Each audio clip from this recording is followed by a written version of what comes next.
దేవునికి మహిమ కలుగును గాక. లేఖనాల ద్వారా దేవుడు మాట్లాడుచున్నాడు చూడండి. ఇశ్రాయేలు ప్రజలలో ఇంత గొప్ప విశ్వాసము నేను చూడలేదు అని చెప్పేసి మరి దేవుడు అక్కడ చెప్తున్నారండి. ఎవరి విశ్వాసాన్ని బట్టి మరి దేవుడు చెప్తున్నాడు. మన విశ్వాసాన్ని బట్టి దేవుడు చెప్తున్నాడండి.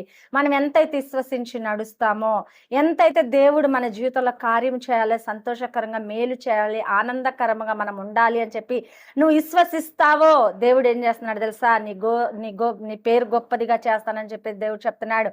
నీ పేరు గొప్పదిగా చేసేది ఎవరండి? దేవాతి దేవుడు మన యేసు ప్రభువారు మాత్రమేనండి. ఏ మనుషులు కూడా నీ పేరు గొప్పది చేయరు, నీ గురించి పొగరు, నీ గురించి సాక్ష్యం ఇవ్వరు. కానీ దేవాతి దేవుడు నీ గురించి సాక్ష్యం ఇస్తానని చెప్తున్నాడు. ఇళ్లలో కానీ దేవుడు సాక్ష్యం ఇస్తానంటున్నాడు. దేవదూతల మధ్యన సాక్ష్యం ఇస్తానంటున్నాడు. ఆ గొప్ప సాక్ష్యం మనం పొందుకుందామా? దేవుని చేత గొప్ప విశ్వాసం కలిగిన వ్యక్తి అని మనం అనిపించుకుందామా? చూడండి, మరి దేవుడు ఎంత గొప్పగా మనల్ని ఎంచుచున్నప్పుడు ఆ గొప్ప పేరును మనం పోగొట్టుకొని ఈ లోకంలో కలిసిపోయే వారిగా, ఈ లోకంలో జీవించే వారిగా మరి దేవునికి వేరుగా ఉందామా? లేదా దేవుని చేత మనం గొప్ప పేరు సంపాదించుకున్నట్టుకు దేవుడితో మనం కలిసి నడుద్దామా?